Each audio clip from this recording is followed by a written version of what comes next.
Hello everybody, I'm Lang. I'm not Lang. I'm Long Hannah.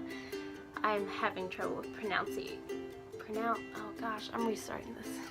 Hey guys, I'm Long Hannah. Thank you for watching, if you're watching just now in general, and thank you for either being a subscriber if you are, or like I said, just watching this. I haven't talked to you face to face in a while. I always feel like that, but I do like talking face to face as well, so, or face to camera. But I kind of have a story for you guys, and I don't know if it's necessarily entertaining, but it kind of entertains me when I look back on it.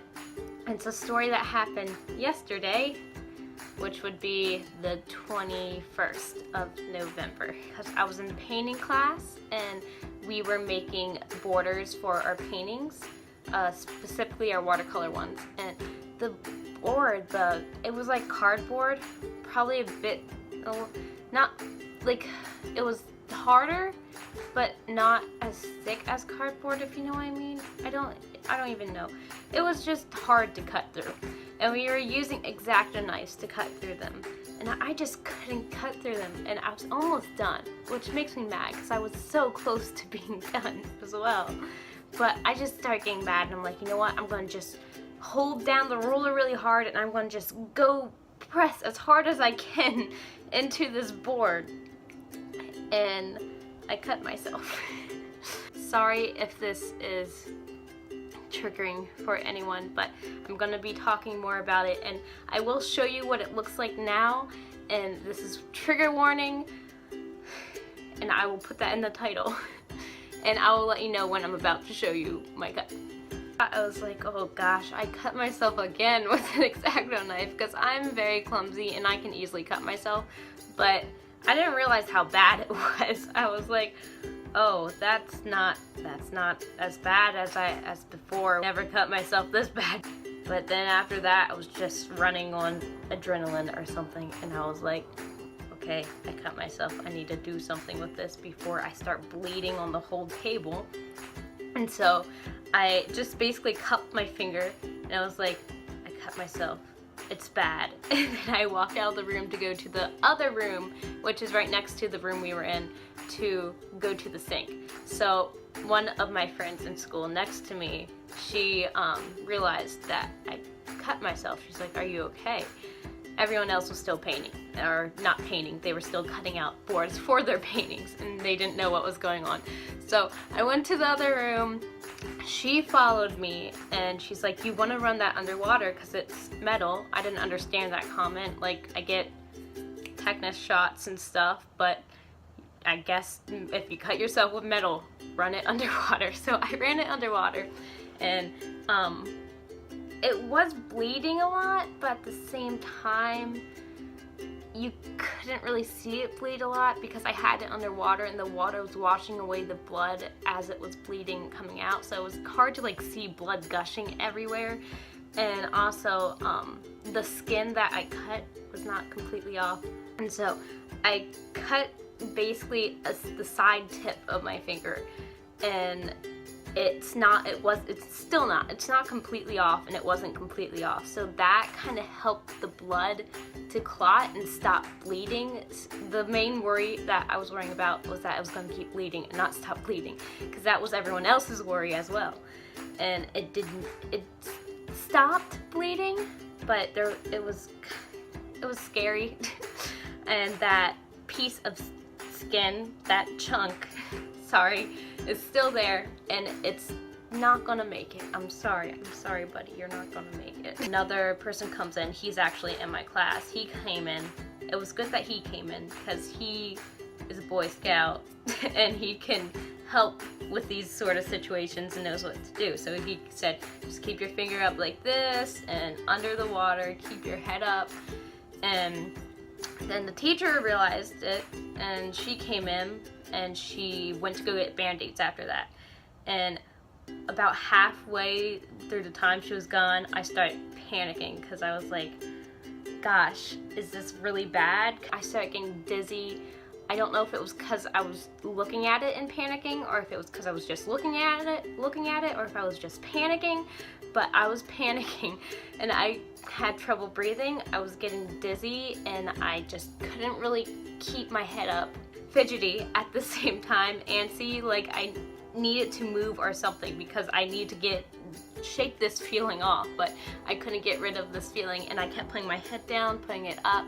I put my chin on the counter like this, and I just had my chin there for a while, and I put my head down, but my friend said you should keep your head up so you don't actually pass out. The teacher came in, she was freaking out because she didn't know what to do when I was gonna pass out.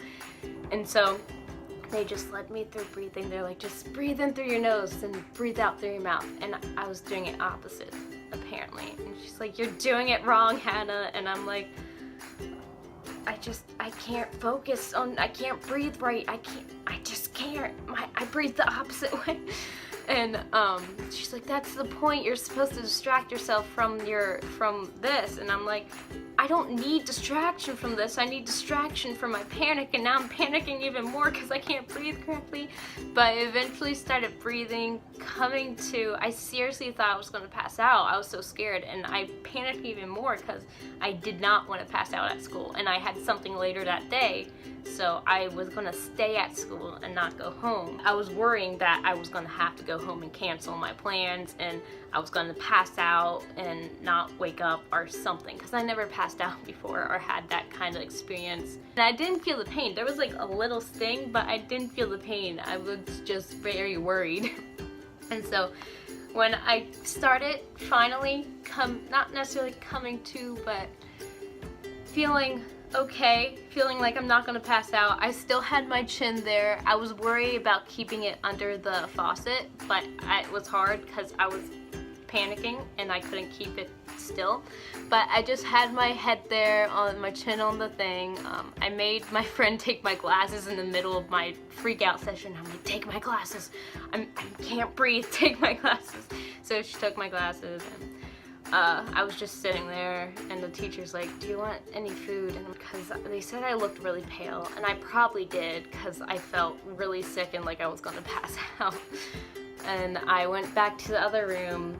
My other friends and the rest of my class, at the moment there were only about 3 classmates that knew, because one of them kept coming in and out of the room where I was in, holding my finger on the faucet.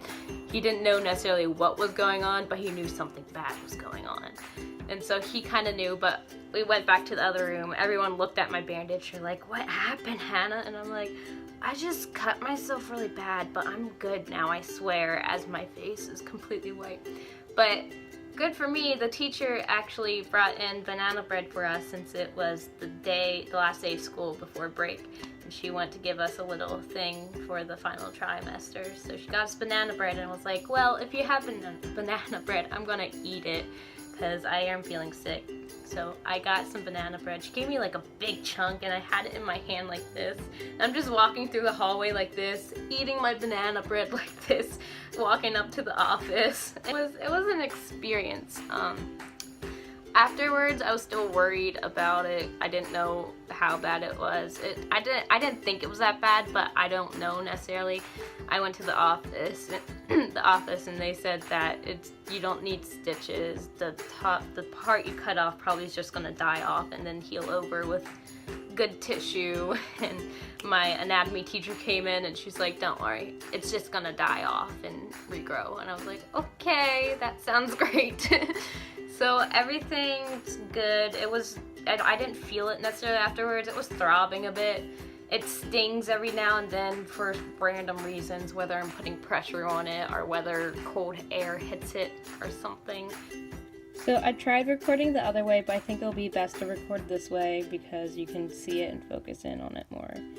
But, so as you can see, I basically cut that whole side chunk off.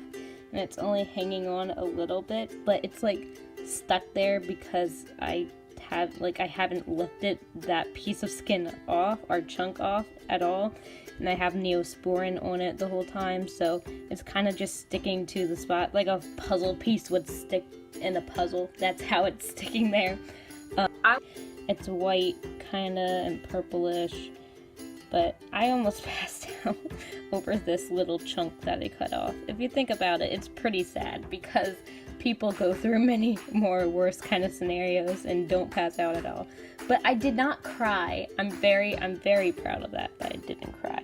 So there won't be many covers from me anytime soon. And because I need this finger to play guitar. If you guys do enjoy that, I don't know if you do. But thank you for watching. I'm sorry if this was a bit triggering. I just wanted to let you guys know what was going on, and it was kind of funny because people reacted differently in this scenario, and I was just like, I don't want you to worry, but I'm panicking at the same time. So thank you for watching. Thank you for all the subscribers, all you new guys coming in. It's so exciting because I never expected to get this many subscribers. I probably said this before. I said this when I had 50 subscribers, but now it's like around the 70s and it's getting up there, so I'm just surprised and happy you guys are enjoying my videos, and look forward to some new makeup videos, possibly cosplay makeup videos, because I got ideas and I want to share them with you. So thanks for watching. I'm Long Hannah. It was a great story time with you guys. So see ya!